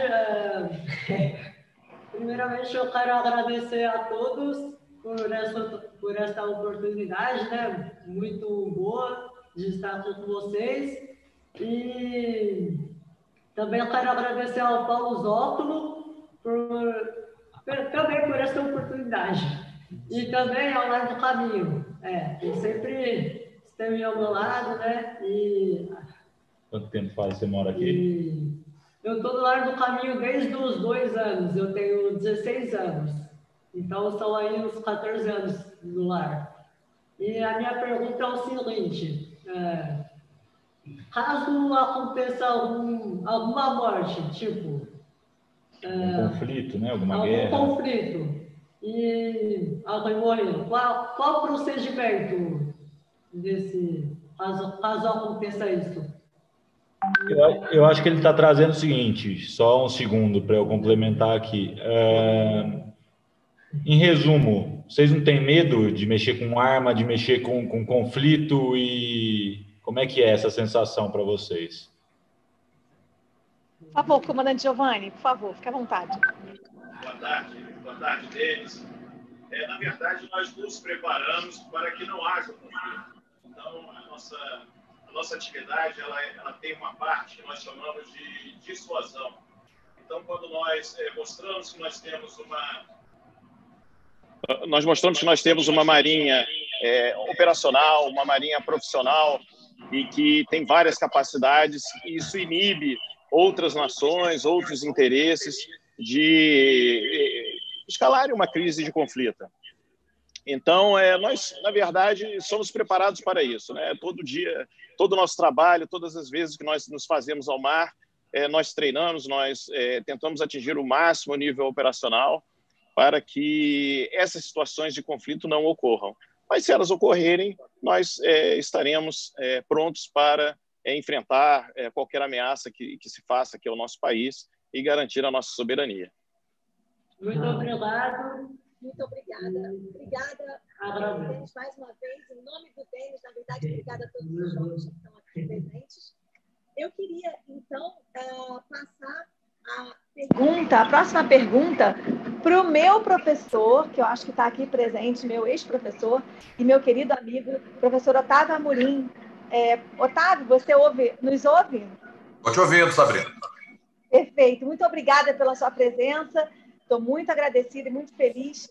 E, por favor, fique à vontade. Bom, em primeiro lugar, muito obrigado pela oportunidade. É uma honra estar aqui visitando virtualmente o Atlântico. Queria perguntar para o Almirante Mello e para o comandante Correia quais são as capacidades ofensivas do Atlântico. Essa eu posso responder. O Atlântico, a sua capacidade ofensiva, ela está centrada nas aeronaves e no emprego de fuzileiros navais. Então, o navio, com suas aeronaves orgânicas, nós temos aeronaves que lançam mísseis, nós temos aeronaves que fazem a guerra antissubmarina, que lançam torpedos, que possuem radares, que possuem sonares e que conseguem ser um vetor do navio a cerca de 200 milhas, que seria basicamente ali, quase 300 quilômetros, né, a distância do navio. A segunda vertente ofensiva do navio, ela está nessa capacidade de projeção de fuzileiros navais. O navio ele pode levar até 750 fuzileiros navais, e esses fuzileiros eles podem ser projetados em terra ou por um movimento por helicópteros. Eles vão subindo naqueles elevadores de aeronaves que nós mostramos e vão embarcando nos helicópteros e vão fazendo as sortidas em terra, ou eles podem ser projetados por 4 embarcações de desembarque que o navio possui. Cada embarcação leva 35 militares. Essas embarcações elas têm a capacidade de abicagem na praia, inclusive. Então, essa é uma grande capacidade ofensiva. O navio também ele possui uma capacidade que poucas marinhas possuem, que é a capacidade de operação com óculos de visão noturna. Então, ele possui uma iluminação especial em que o navio fica completamente discreto, uma pouquíssima iluminação. Somente as pessoas que estão usando óculos de visão noturna conseguem enxergar o navio. E os nossos pilotos, usando esse óculos de visão noturna, também entram nessa configuração com discrição e podem realizar operações especiais, podem realizar resgate de nacionais em áreas de conflito, podem fazer uma infiltração anfíbia no período noturno. Então, realmente, esse navio aqui ele é uma máquina de guerra. Ele realmente traz um poder dissuasório para a Marinha do Brasil muito grande. Muito obrigado, comandante. E em paralelo a todo esse poder combatente, né, do navio, em que a gente tem aqui o lema do navio, né, o ataque contínuo e agressivo, né, que é o nosso lema aqui da área combatente do navio, mas ele também pode ser usado para operações de ajuda humanitária, né? Ali no nosso hangar, se eu for levar materiais para uma área que tenha sofrido desastres naturais, eu posso levar até 150 toneladas de material. eu posso também resgatar nacionais dessas áreas com desastres naturais e acomodá-los nesse hangar, com capacidade de fornecer refeições, com banheiros exclusivos ali para aquela área, camas de campanha. O navio pode também ser utilizado para desdobrar um hospital de campanha em uma determinada região. Então, assim, as possibilidades de emprego do Atlântico, elas são muito grandes. É um navio que traz um benefício muito grande à Marinha do Brasil e ao país como um todo. Muito obrigado, comandante. Temos espaço, então. Tudo bem, Otávio? Tudo bem, então, ótimo. Muito obrigado.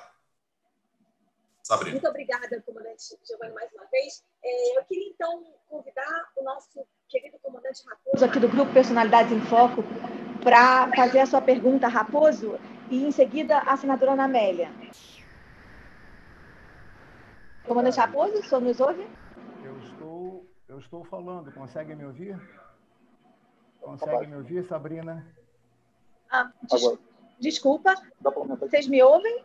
O retorno dele está bom. Consegue me ouvir, Sabrina? Sim, agora sim. Perfeito. Comandante Raposo, desculpe. Pois não, fique à vontade.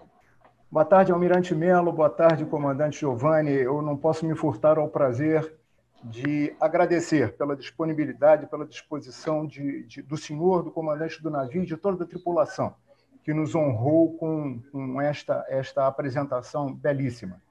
Eu queria dizer para o Denis, lá do Largo Caminho, que se existem 750 fuzileiros a bordo, Denis, fique tranquilo que nada vai acontecer a vocês. A segurança sua está garantida, fique tranquilo. Almirante, nós há pouco tempo tivemos uma entrevista com o ex-presidente Michel Temer, que voltava do Líbano, a convite e indicação do presidente Jair Bolsonaro, e ele dizia da forma como foi recebido e da forma aplaudida e necessária que o Brasil enviou toneladas de medicamentos e alimentos, como o senhor bem sabe.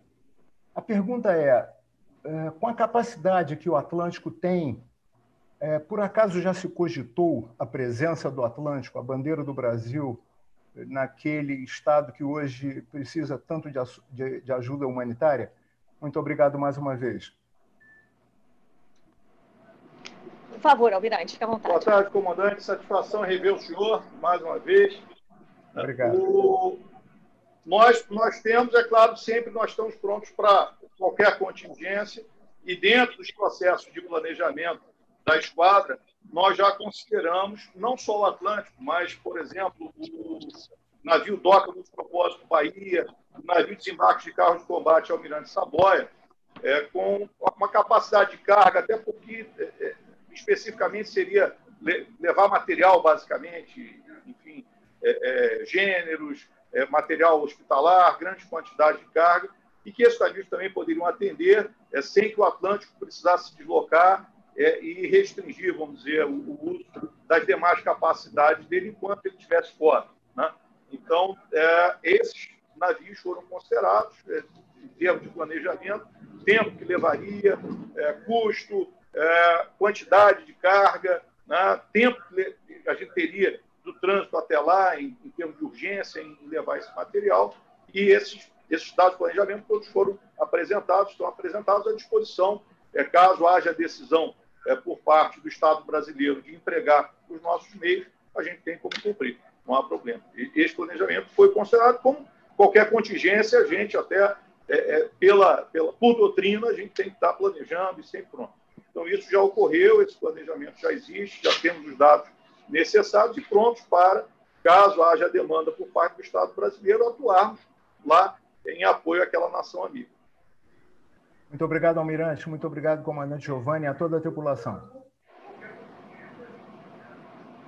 Muito obrigada, comandante Raposo. Eu queria, então, convidar a senadora Ana Amélia, que está aqui presente. Senadora, a senhora me ouve? Muito obrigada mais uma vez pela sua presença. Claro, Sabrina, que eu estou aqui e eu queria... Eu vou fazer uma brincadeira, Sabrina. Quando apareceu o comandante Giovanni, eu disse assim, poxa, o que o William Lack está fazendo dentro desse navio? Ele é muito parecido com o William Lack, só, claro, a pele dele está mais novinha do que a do William Lack. Mas eu quero fazer uma homenagem para esse almirante, esse meu amigo. Mostrar para o Melo, almirante Melo. Sabe o que é isso? É para tocar no seu coração. Para tocar no seu coração, olha. Sabe o que é, né? Sim, senhora. Está aberto, né? Está aberto. Senadora, muito obrigado aí pela homenagem. Traz grandes recordações da visita da senhora, juntamente com o almirante Leal Ferreira e a comitiva do ministro Jungmann, lá no Líbano, né, onde nós tivemos a oportunidade de apresentar para a senhora o nosso trabalho lá, e com muita satisfação, uma honra para mim, de novo, estar podendo fazer isso outra vez, agora de forma virtual, né, mostrar um pouquinho do nosso trabalho. E a senhora aí, como admiradora com inveja os demais que estão participando. Olha só isso aqui, ó. Isso é uma peça maravilhosa, olha aqui, uma peça de artesanato libanês, e isso aqui é uma relíquia. Como também foi a relíquia que eu tive a chance de visitar, não só a Fragata Liberal, e o prestígio e o respeito que as Forças Armadas de vários países que integram a Unifil têm pela Marinha Brasileira e pelas Forças Armadas Brasileiras, pela qualidade das pessoas e dos profissionais. Então, é um orgulho muito grande para eu, como uma parlamentar, ter ido lá e ter ouvido deles, do comandante na época, sobre esse preparo. Também o privilégio de ter conhecido por 2 vezes o nosso grande projeto ProAntar na Antártica, que é uma coisa realmente extraordinária. Talvez o mundo valorize mais do que os próprios brasileiros desse projeto, ambicioso e extraordinário. O New York Times publicou uma foto da estação nova, que é também uma, digamos, revolução, porque é muito contemporânea, o projeto arquitetônico, mas o mais importante é o que está dentro dali, são os estudos, são as pesquisas. Tudo que, inclusive a Sabrina, quando descreveu ali as especificações deste equipamento, né, que é o navio porta-helicópteros, ela falou que há uma operação integrada entre as outras áreas de Polícia Federal, a Força Aérea Brasileira, o próprio Exército, em alguma medida que precisar. Recentemente, houve no litoral brasileiro um derramamento de petróleo, e foi uma coisa muito, muito grave do ponto de vista ambiental. E não se identificou, pelo menos se falou, se suspeitava que era petróleo venezuelano, que era petróleo de não sei de onde, e como isso foi, digamos, impossível de fazer a identificação, o rastreamento e um diagnóstico correto desse acidente. Porque a Sabrina falou muito, eu acho realmente, eu conheci o projeto Amazônia Azul, assim chamado, né? Amazônia Azul, é extraordinário. O mar não é só o problema do transporte marítimo, que concentra uma quantidade enorme, quanto mais comércio tiver, mais uso do mar, mas é o que existe de minerais, de riqueza, de fauna dentro do mar, não só o petróleo, mas milhares de coisas, e esse mar precisa ser preservado, porque o lixo que se joga no mar é uma coisa terrível. Então, eu queria saber quais as condições, como, por que foi impossível fazer essa identificação, tendo a Marinha uma expertise tão grande, tendo uma capacidade tecnológica grande, não foi possível chegar a uma, digamos, conclusão definitiva sobre esse acidente gravíssimo.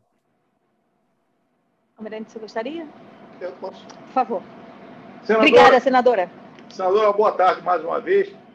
Realmente, a questão da investigação ela está ainda em andamento, envolve uma série de fatores, né?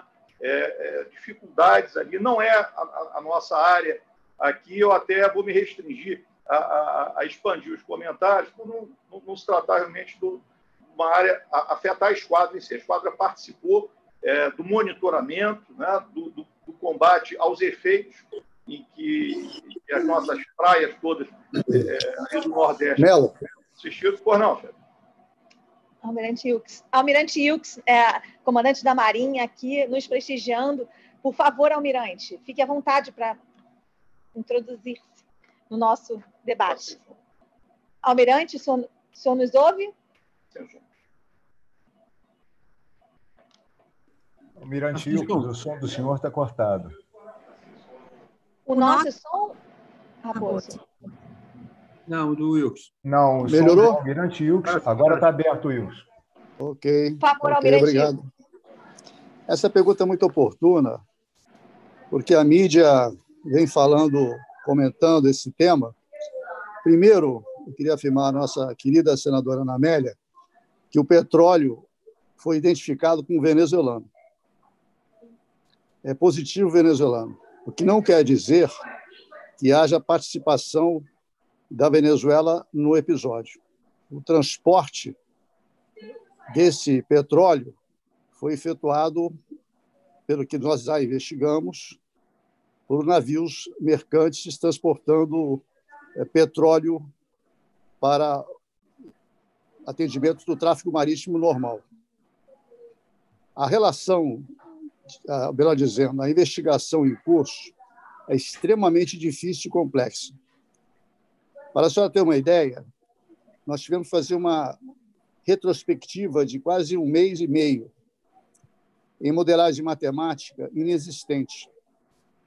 Para isso, nós contamos com o apoio de quase 100 cientistas que estão trabalhando uma modelagem que envolve correntes marítimas, ventos, estado do mar, a localização do incidente a 700 quilômetros da costa. Então, imagine um crime cometido há 1 mês e meio atrás, afastado da nossa costa. Esse petróleo, em função das condições de densidade, ele mergulhou e veio submerso. O primeiro ataque, eu defino dessa maneira, ocorreu na altura da Paraíba, se não me falha a memória. Em seguida, se diminuiu a intensidade da chegada de petróleo à nossa costa e recomeçou 15 dias depois. Essa modelagem já foi terminada. Nós já entregamos a nossa conclusão para os parceiros que estão trabalhando conosco no Brasil e no exterior. Em breve, nós vamos anunciar a conclusão dessa investigação. Ela não está concluída, vamos dizer, do ponto de vista da Marinha, porque ela só terminará quando nós efetivamente levarmos às barras dos tribunais os criminosos que atacaram a nossa pátria. Posso dizer para a senhora com toda tranquilidade, foram 100 cientistas, ou melhor dizendo, estão envolvidos nisso, quase 100 cientistas, a Academia Brasileira de Ciências, o próprio professor Luiz Davidovich, o presidente, o Dr. Jailson, da Universidade Federal da Bahia, uma estrutura muito grande, está atuando para delimitar um tema que é muito difícil. Nós já estamos acionando também, há quase 6 meses, a Organização Marítima Internacional para alterações de normas internacionais e já alteramos as nossas, de forma unilateral. A Convenção das Nações Unidas para o Direito do Mar permite, na zona econômica exclusiva e no alto mar, liberdade de navegação. Infelizmente, isso era válido quando nós tínhamos um número de mercantes muito inferior ao que nós temos hoje. Nós estamos falando de 60 mil navios mercantes. Quando se não tem uma positiva identificação desses navios, tudo pode acontecer. Então, se me desculpe a palavra, a liberdade de navegação se transformou em outra atividade. Então, nós temos navios fantasmas, navios que fazem tráfico de armas, tráfico de drogas. Pesca predatória. Pesca predatória. Então, a situação do alto mar está realmente muito complicada. Então, a Marinha também acionou o Itamaraty, de forma inédita, porque a Convenção das Nações Unidas foi promulgada, como nós sabemos, em 1982, e ela nunca teve alterações. Mas nós estamos propondo alterações, não só na Convenção da Jamaica, como também na Marpol, porque o ordenamento jurídico internacional tem que ser aprimorado para evitarmos uma nova ocorrência. E, infelizmente, o sistema de gerenciamento da Amazônia Azul, que a Marinha está quase que de forma unilateral, somente a Marinha, está atuando para fortalecê-lo. Nós também estamos prestando contas à CPI do óleo, o deputado João Campos, da Pernambuco, é o relator, é o presidente da comissão. Nós estamos prestando contas a ele de forma regular, para que a sociedade brasileira saiba, através de seus representantes, o nível da investigação que nós estamos fazendo. Envolve, como eu disse, instituições nacionais e internacionais. E nós não vamos descansar mesmo depois da entrega dos documentos e da denúncia, que será certamente feita pelo Ministério Público Federal e a Polícia Federal, e a Justiça Federal acatará essa denúncia, certamente, haverá muita negação, mas, infelizmente, as modelagens matemáticas científicas indicam uma probabilidade muito elevada de ser um determinado navio mercante. Portanto, não nos cabe agora descansar. Continuarmos nessa investigação até realmente colocarmos a moldura, a última peça do mosaico. Então, senadora, só agradeço muito a sua pergunta, a oportunidade. Eu estou aqui na minha residência, acabei de chegar, mas eu não posso me furtar e dar essa contribuição e esclarecimento. E estou à disposição se ela quiser fazer qualquer outra pergunta. Muito obrigado. Muito obrigada, já que o nosso comandante, né, o comandante Ilques é o comandante-geral da Marinha, eu lhe agradeço imensamente. Eu só gostaria de fazer, já que o senhor se dispôs, e com licença da Sabrina, que é a nossa âncora, por favor.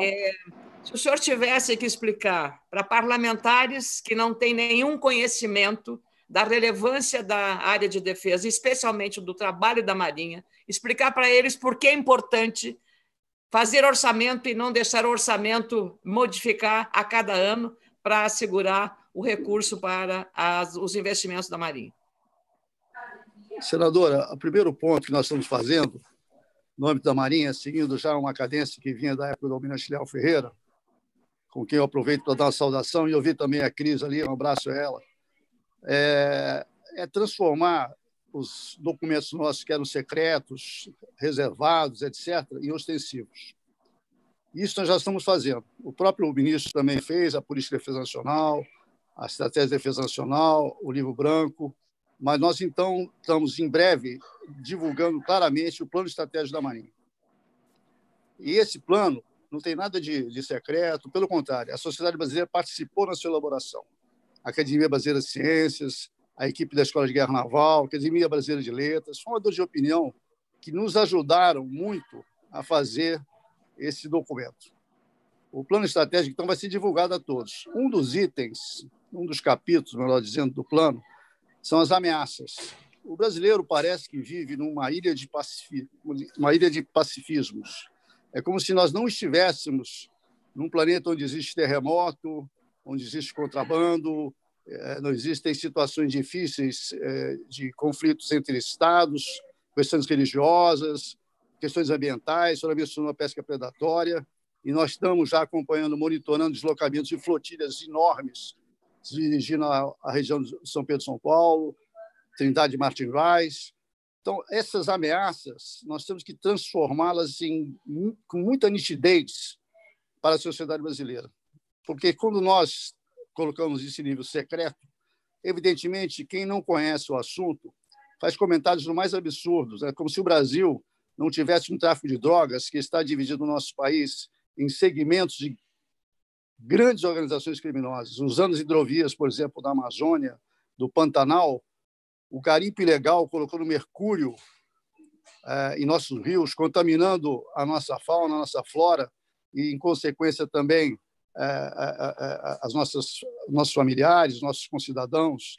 Então, o primeiro ponto que eu quero destacar é ter que realmente apontar as ameaças. Com isso, os deputados e senadores, que são realmente aqueles que dão as orientações políticas para a conduta das Forças Armadas, vão ter ciência da magnitude do desafio. Nós temos um país que é uma Europa e meia, com uma força aérea, um exército e uma marinha para tomar conta. A equivalência disso na Europa, existem vários países com vários exércitos, várias marinhas, várias forças aéreas, ainda temos a organização do Tratado do Atlântico Norte. Em seguida, transformar esse conteúdo desses documentos em interações quanto maiores possíveis, e aí eu cumprimento o Jotto pelo Personalidades em Foco, que trazem informadores de opinião como a senhora e tantos outros que já passaram, para escutar não só a posição da Marinha, mas como também nossos irmãos de armas do Exército, da Força Aérea, do que realmente está acontecendo no planeta. A territorialização dos oceanos, criação de ilhas artificiais, disputas geopolíticas imensas, como, por exemplo, a questão do 5G e quais são as consequências para o nosso povo. O que nós vamos ficar?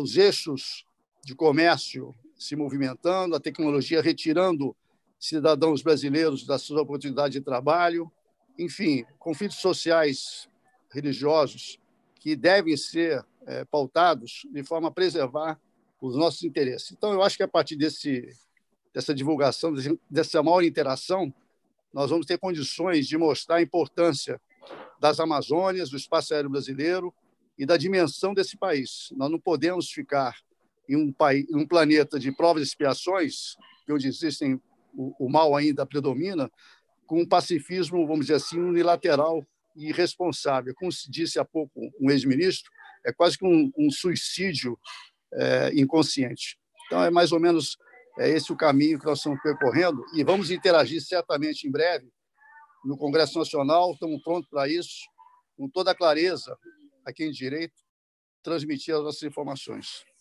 Obrigado, senadora, mais uma vez. Muito obrigada. Muito obrigada.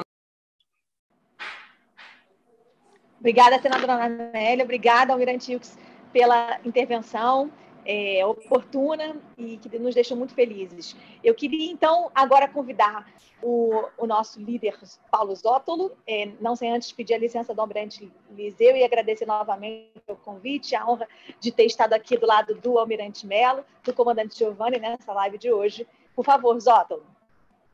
Eu gosto quando a Sabrina me chama de líder, eu não tenho nada de líder, eu sou o mais moderno aqui do grupo. Aqui. Você nem é flamenguista, como é que você seria líder?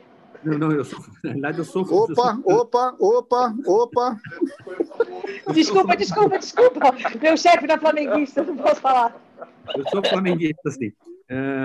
Mas eu sou aquele que bate continência para todo mundo do grupo, ninguém é mais moderno que eu. Wilkes, eu não sei se você percebeu, se você está vendo aí os quadradinhos, quem está presente aqui também é a Inês. A Inês é a esposa do comandante Restier. Rapaz, aí a emoção começa a ficar mais forte, né? Aí fica complicado. Aí já eu sou numa fase assim de idade que a gente fica emocionado, né? E essa me pegou um pouco de través aqui. É bom saber. Obrigado.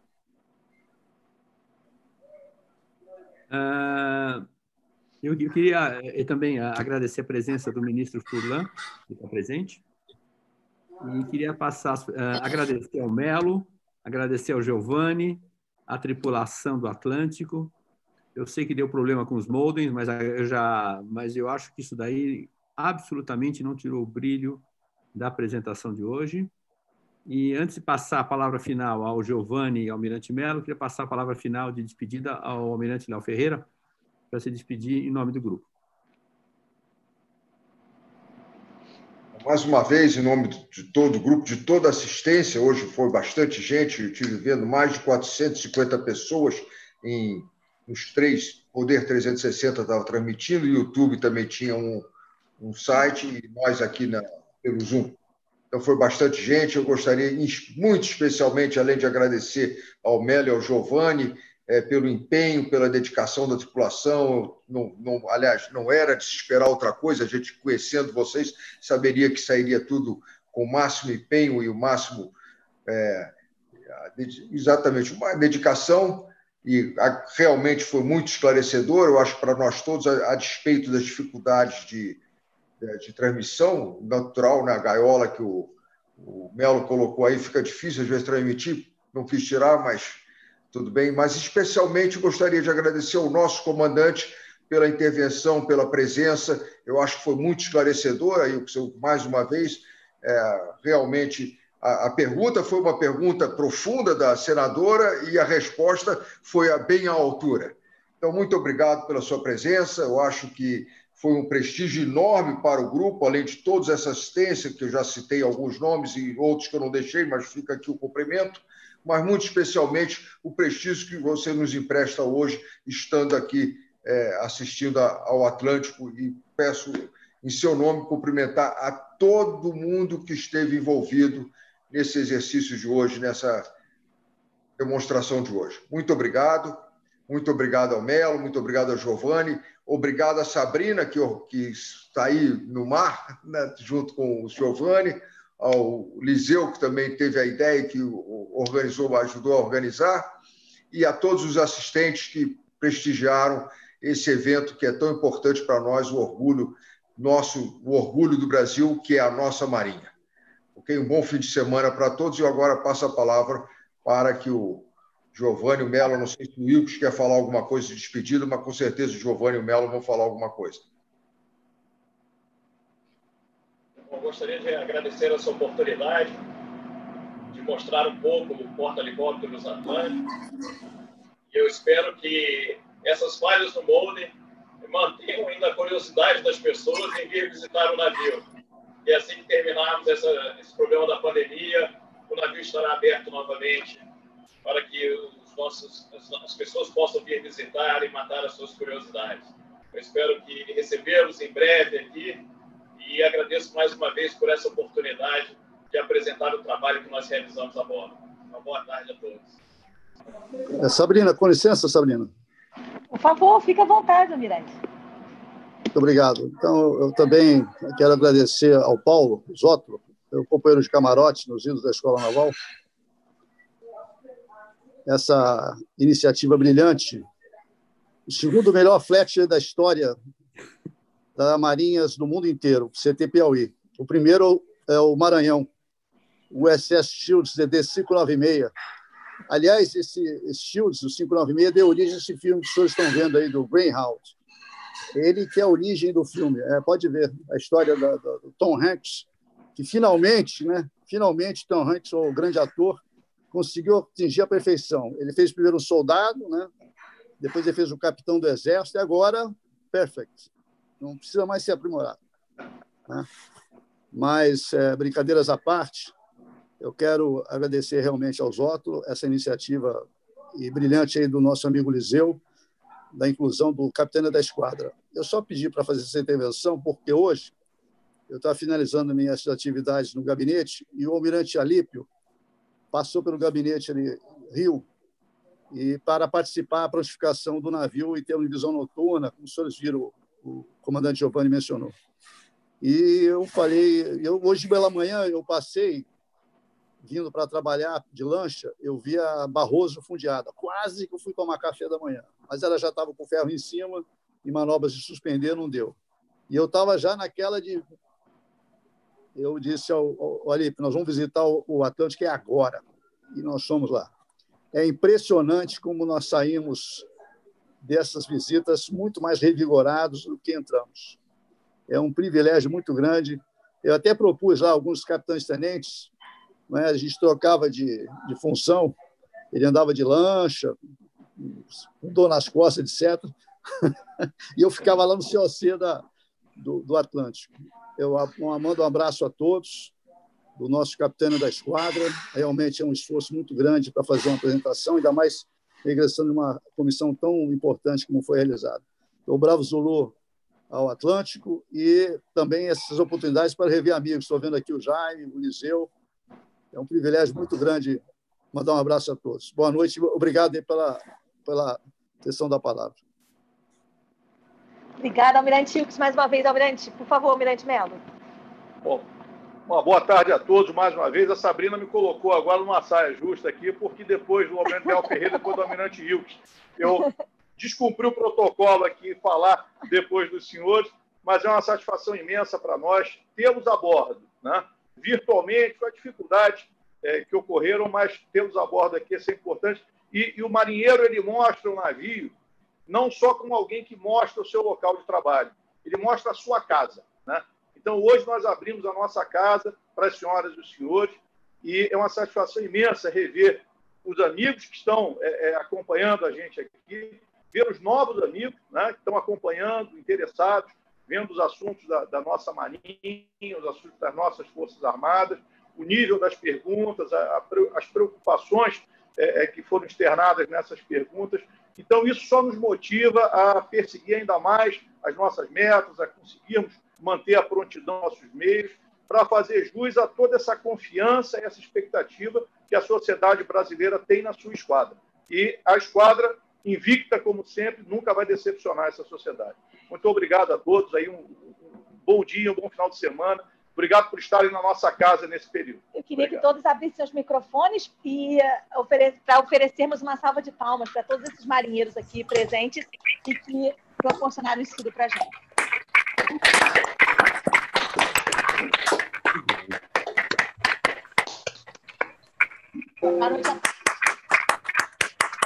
Parabéns. Obrigado, hein? Parabéns, Sabrina. Obrigado. Obrigada a todos. Muito obrigada. Melo, obrigado. Bravo, Zulu, Sabrina. Bravo, Zulu. Obrigada. Parabéns a todos. Muito obrigado. Muito bom. O Peneiro melhor, o Mato Grosso é o Peneiro. Um dia de mar. Um dia de mar Agora virou uma guerra. Já era. Parabéns. Abraço a todos. Obrigada.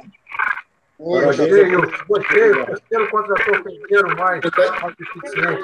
Sempre o Matomar na frente ali, mas tudo bem. Parabéns a todos. Márcio, parabéns, hein, Pátio?